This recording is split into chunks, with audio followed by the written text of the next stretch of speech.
Praise the Lord. கிறிஸ்துவின் சமாதானம். எப்படி இருக்கிறீங்க? இன்றைக்கி மேலும் ஒரு இறைவசனத்தோடு உங்களை கூட நான் தியானம் பண்ணலான்னு இருக்கிறேன். 1 கொரிந்தியர் 15வது அதிகாரம் 19வது வசனம். நாம் கிறிஸ்துவை எதிர்நோக்கி இருப்பது எதனால் அப்படின்னாக்கா, இந்த உலகத்தை சார்ந்த விஷயங்களை மட்டும்தான் கிறிஸ்துவை எதிர்நோக்கி இருந்தோமானால் இந்த உலகத்தில் இருப்பவர்களை விட நாம் பரிதாபத்திற்கு உள்ளாக இருப்பவர்களாக இருப்போமா அப்படின்றத வசனம் சொல்லுகிறது. பவுல் அடியாரார் எழுதுகிறார். இன்றைக்கி நாம் எதற்காக ஆண்டவரை தேடுகிறோம்? இன்றைக்கி ஆண்டவர் இந்த உலகத்தில் உருவாக்கிய பொழுது எல்லாத்துக்கும் ஒரு டேலண்ட் கொடுத்துருக்கிறாருங்க. என்ன டேலண்ட்டுன்னு கேட்டிங்கனாக்கா, ஒவ்வொருவருக்கும் டேலண்ட் இல்லாமல் ஒரு ஒரு அவங்களால ஒரு ஒரு வித்தியாசமான ஒரு யூனிக்கான ஒரு விஷயத்தோட தான் எல்லா மனிதர்களும் படைக்கப்பட்டிருப்பார்கள். ஒரு நல்லா மியூசிக் வாசிக்கிறவங்க, பாட்டு படிக்கிறவங்களாக இருப்பாங்க, நல்லா பேசுகிறவங்களாக இருப்பாங்க, இல்லை நல்ல சில பேருக்கு ஆறுதல் சொல்லுபவர்களாக இருப்பாங்க. இன்றைக்கி எத்தனையோ டேலண்ட்ஸ்க்கு எல்லாத்துக்குமே இருக்குது. ஆனால் அந்த டேலண்ட்டு எதுக்காக நம்ம பயன்படுத்துகிறோம்னு பார்க்குறீங்கன்னா, உலக காரியத்திற்காக மட்டும்தான் பயன்படுத்துகிறோம்.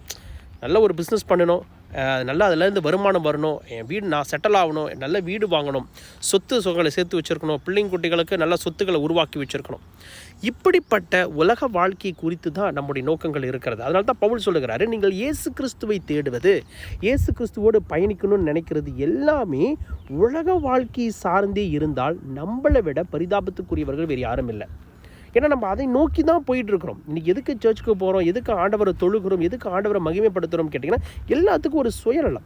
என்னமோ கடவுள் ஒரு ஏடிஎம் மிஷின் மாதிரியோ, இல்லை அவர் மருத்துவர் மாதிரியோ, போனாக்கா சுகம் கொடுத்துருவார், போனாக்கா நமக்கு பணம் கொடுத்துருவார், இப்படி தான் இருக்குது. ஆனால் கர்த்தருக்கு ஒரு பிளான் ஒன்று இருக்குது நமக்காக.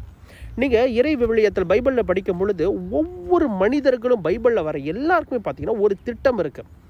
இயேசு கிறிஸ்து வருவதற்கு பிறப்பதற்கு முன்பே எல்லாருடைய பைபிளுடைய நெரட்டிவ் ஒவ்வொரு பார்த்திங்கன்னா, ஓசையா புத்தகமாக இருக்கட்டும், எசேக்கியேல் புத்தகமாக இருக்கட்டும், எசையா புத்தகமாக இருக்கட்டும், திருப்பாடல்கள், டியூட்ரோனோமி, தோரான்னு சொல்லக்கூடிய 5 புத்தகங்கள், எல்லாத்துக்குமே ஒரு காரணங்கள் இருக்குது. ஒவ்வொரு கேரக்டரும் அதுக்குள்ளே வருது.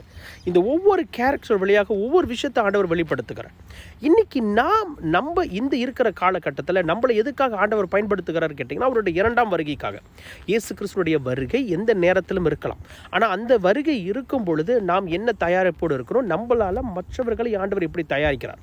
இன்றைக்கி நாம் மட்டும் தயாரிப்போடு இருக்கிறது முக்கியமல்ல, பிறரும் தயாரிப்போடு இருக்கணும் ஆண்டவருடைய வருகைக்காக.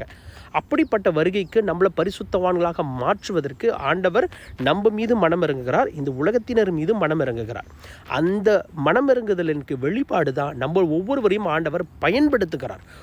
ஒருவரை தாங்கிக் கொள்ளுங்கள் பவுல் அடிகளார் சொல்லுவார். அப்போ நம்ம எல்லாருமே ஒருத்தரை சார்ந்து ஒருத்தரை தாங்கி கொண்டு ஒவ்வொருவருடைய மீட்புக்காகவும் கர்த்தர் நம்ம எல்லாரையும் பயன்படுத்துகிறார். இதுதான் ஒரு நிதர்சனமான ஒரு உண்மையும் கூட. ஆனால் இன்றைக்கி நம்முடைய வாழ்க்கை, நம்மளுடைய செயல் திட்டங்கள் எப்படின்னா, நான் சர்ச்சுக்கு போகிறதே ஒரு காரணம் இருக்கும். ஒன்று அல்லது இந்த சடங்குக்காக சர்ச்சுக்கு போகிறதுக்கு, இல்லாட்டினா எனக்கு தேவை இந்த விஷயங்கள், இந்த காரியங்கள் நடக்கணும், இதுக்கு தான் நான் போகணும். இப்போ உதாரணத்திற்கு ஒரு இன்ஜினியர் படித்து முடிச்சுட்டார். அவர் எப்படி ஆண்டவர்கிட்ட வேண்டுவார்? ஆண்டவர் எப்படியாச்சும் இந்த கம்பெனியில் இந்த சேலரிக்கு என்னை வேலையில் உட்கார வச்சுருங்க, இப்படி தானே கேட்பாங்க. ஏன்னா அவர்களுக்கு அது தேவை, அதுக்கு தான் அவர் படிச்சிருக்கிறார் அப்படின்னு. ஆனால் என்னைக்காவது ஒரு நாள், ஆண்டவரே இந்த படிப்பு கொடுத்தது நீங்கள், என்னை உருவாக்கினது நீங்கள், அடுத்து நான் என்ன செய்யணும், உங்கள் திட்டத்தை சொல்லுங்கள். ஏன்னா இன்ஜினியர் ஜாப்பில் தான் உட்காரன்ற அவசியமே கிடையாது. ஆண்டவருக்கு ஒரு திட்டம் இருக்கிறது. உண்மை தானுங்க. இப்போ என்னுடைய வாழ்க்கையை எடுத்துக்கோங்களேன். நான் ஆரம்பத்தில் படித்தது பிஸ்னஸ் அட்மினிஸ்ட்ரேஷன், ஆனால் வேலைக்கு போனது நியூஸ் ரீடிங். அங்கேருந்து திடீர்னு ஆசிரியர் போனால் அப்புறம் லெக்சரிங்காக மாறினேன். இன்றைக்கி ட்ரெயினராக இருக்கிறேன். இன்றைக்கி ஆண்டருடைய வார்த்தை சொல்லிகிட்டு இருக்கேன். இதுக்கு ஏதாவது ஆண்டருக்கு ஒரு திட்டம் இருக்கலாம். இன்றைக்கி நான் என்னுடைய வாழ்க்கை, என்னுடைய விஷயம், நான் வீட்டை கட்டணும், நான் காடி வாங்கணும், நான் கோட்டையை கட்டணும் அப்படின்னு நினச்சிட்டு இருந்தேனாக்கா, ஆண்டருடைய திட்டம் ஒன்று இருக்கிறது இல்லை. இன்றைக்கி நற்செய்தி புத்தகத்தில் ஒரு இயேசு கிறிஸ்து 5000 பேருக்கு உணவுகளை பகிர்ந்து கொடுக்குறாருங்க. அது கொடுக்கும்போது பெயரை குறிப்பிடாத ஒரு சிறுவன் ஒருத்தர் அந்த கேரக்டரில் வருவார். எப்படி வருவார்னு கேட்டிங்கன்னா, அவர்கிட்ட இருந்து தான் அந்த 5 அப்பங்கள் 2 மீன் துண்டுகளை ஆண்டவர் எடுத்துக்கொண்டு நன்றி செலுத்தி 5000 ஆண்களுக்கு அவர் பிட்டு கொடுக்குறார். 12 கூடைகள் நிறைய அந்த ஒரு அற்புதத்தின் வழியாக 12 கூடைகள் அந்த சாப்பாடுகள், மீதமுள்ள சாப்பாடுகள் எடுக்கப்படுகிறது. இந்த அற்புதம் நடப்பதற்கு பெயர் குறிப்பிடப்படாத அந்த சிறுவன் கூட அந்த இடத்துக்கு தேவைப்படுகிறார். அந்த அற்புதம் நடப்பதற்கு அந்த சிறுவன் அங்கே தேவை. அதே போல் ஒவ்வொரு காலகட்டத்திலும் ஆண்டவருடைய திட்டங்கள் நிறைவேறுவதற்கு நம்மை அந்த திட்டத்துக்குள்ளே ஆண்டவர் வைத்திருக்கிறார். இங்கே எங்கே பிரச்சனைன்னு கேட்டிங்கன்னா, அந்த திட்டத்துக்குள்ளே நாம் இருக்கமா? ஆனால் நம்முடைய சூழ்நிலைகள், நம்மளுடைய தேவைகள் எல்லாம் உலகத்தை சார்ந்து இருந்தால் ஆண்டவருடைய திட்டத்தை நிறைவேற்ற முடியாமல் போகிறோம். என்னைக்காவது கேட்டிருக்க ஆண்டவர், என்னுடைய திட்டங்கள் என்னது? நீங்கள் எதுக்காக இந்த உலகத்தில் கொண்டு வந்தீங்க? சும்மா வந்து குடும்பத்துக்கு கொடுத்துருக்கிறீங்க. ஒரு அப்பா அம்மாவுக்கு பிள்ளையாகவும், ஒரு பிள்ளைகளுக்கு தகப்பனாகவும் எதுக்கு நீங்கள் கொடுத்துருக்கிறீங்க என்னைய? அதுக்கு ஒரு காரணம் கண்டிப்பாக இருக்கும் இல்லையா? என்னை வைத்து கொண்டு கர்த்தர் செய்ய வேண்டிய காரியங்கள் என்ன? அதுக்கு என்னை எப்படி பயன்படுத்துகிறீங்க? இப்படி உண்மையாலுமே ஆண்டவரிடம் கேட்டுக்கொண்டு இருந்திருந்தால் நாம் எந்த சூழ்நிலையில், எந்த இடத்துல இருந்தாலும் அது நமக்கு பாரமாக தெரியாது. இன்றைக்கி அநேக பெண்களும் சரி, ஆண்களும் சரி, ஏன் இந்த குடும்பத்தில், ஏன் இப்படிப்பட்ட ஒரு சூழ்நிலையில் என்னை கொண்டு வந்து வச்சுருக்கிறீங்க ஆண்டவர்? எதுக்கு இந்த இடத்துக்கு வேலைக்கு அனுப்புனீங்க? ஏன் இந்த குடும்பத்தில் என்னை வாக்கப்பட வச்சிங்க? இன்றைக்கி எல்லாம் கேட்குறது ஒரு இதுதான். நான் இங்கே இருந்தால் இப்படி இருந்திருப்பேன், அங்கே இருந்தால் அப்படி இருந்திருப்பேன். இல்லை, கர்த்தருக்கு ஒரு திட்டம் இருக்குது. ஆண்டவருடைய திட்டம் வைத்திருக்கிறார். அந்த திட்டத்தை நாம் ஆண்டவரிடம் கேட்கும் பொழுது கர்த்தர் பரலோக ராஜ்யத்துடைய திட்டத்தை நமக்கு வெளிப்படுத்தி அதில் நம்மளை உயர்த்தி வைப்பார். அவருடைய திட்டத்துக்குள்ளே நம்ம போனால் போதுங்க, நம்முடைய வாழ்க்கையை பரலோகம் பார்த்துக்கொள்ளும். ஒரு பெரிய அரசாங்கமே அங்கே வேலை செய்து கொண்டு இருக்கிறது பரலோகத்தில். அந்த பரலோகம் நம்முடைய திட்டத்தை, நம்முடைய வேலையை அந்த பரலோகம் எடுத்துக்கொள்ளணும், அதை பொறுப்பேற்று பார்த்து கொள்ளணும்னா நம்முடைய வாழ்க்கை, என்னுடைய வாழ்க்கை நான் என் கர்த்தரத்தில் ஒப்பு கொடுக்கணும்.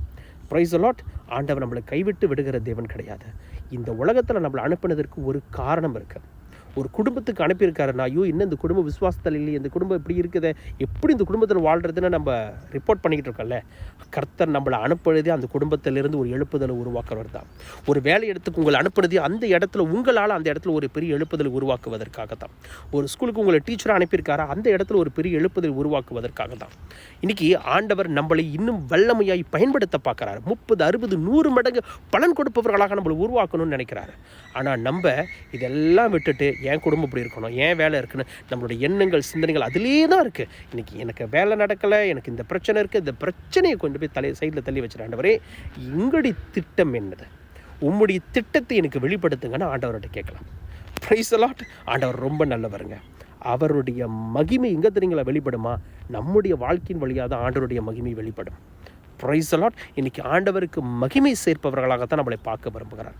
ஆண்டவர் சர்வ வல்லமையுள்ள தேவன். அவர் ஒவ்வொருவரையும் உயர்த்துவதற்கு அவர் ரெடியாகவே இருக்கிறார். இதில் ஒரே ஒரு விஷயந்தான், என்னை தாழ்த்தி கொண்டு ஆண்டவரிடத்தில் ஒப்பு கொடுப்பது. 40வது ஜேர்னி, இந்த லென்ட் சீசனில் பாவம் என்பது நம்ம செய்கிற இந்த தவறுகள், பாவங்கள் அது மட்டும் பெரிய பாவமாக இருக்காது. ஆண்டவருடைய திட்டத்திற்கு நாம் செவி கொடுக்காமல் அவருடைய குரலுக்கு அசட்டை பண்ணுறோம்ல, அது கூட பாவ காரியத்தில் தான் வந்து சேரும். சரி, இந்த தவறுகளை நம்ம ஏதாவது தவறு செய்யத்திருந்தால் ஆண்டவர்கிட்ட மன்னிப்பு கேட்கலாம். மன்னிப்பு கேட்டு ஆண்டவரே உங்களுடைய திட்டத்தை வெளிப்படுத்துங்கன்னு சொல்லுங்கள். கர்த்தர் பெரிய காரியங்களை செய்வார். அநேக சாட்சி மிக்க இருக்கிறாங்க. இன்றைக்கி தந்தை பர்க்மன்ஸ் பற்றி சொல்லணும்னா பெரிய அற்புதமானவர். நல்ல குரல் வளம் கிடையாது. அவர் எழுதுகிற கவிதைகள் மாதிரி இருக்காது. இறைவசனத்தை கொண்டு தான் எழுதுகிறாரு. ஆனால் கர்த்தர் அந்த டேலண்ட்டை பயன்படுத்தி அத்தனை ஆத்துமாக்களையும் மீட்பதற்கு அந்த ஒரு மனிதனை கர்த்தர் பயன்படுத்துகிறார் என்றால் என்னையும் உங்களையும் கர்த்தர் இன்னும் அதிகமாக பயன்படுத்த முடியும். அவருடைய நாம மகிமை பெற நம்மளை ஒப்புக் கொடுப்போம். Praise the Lord. கிறிஸ்துவின் சமாதானம். ஆமென்.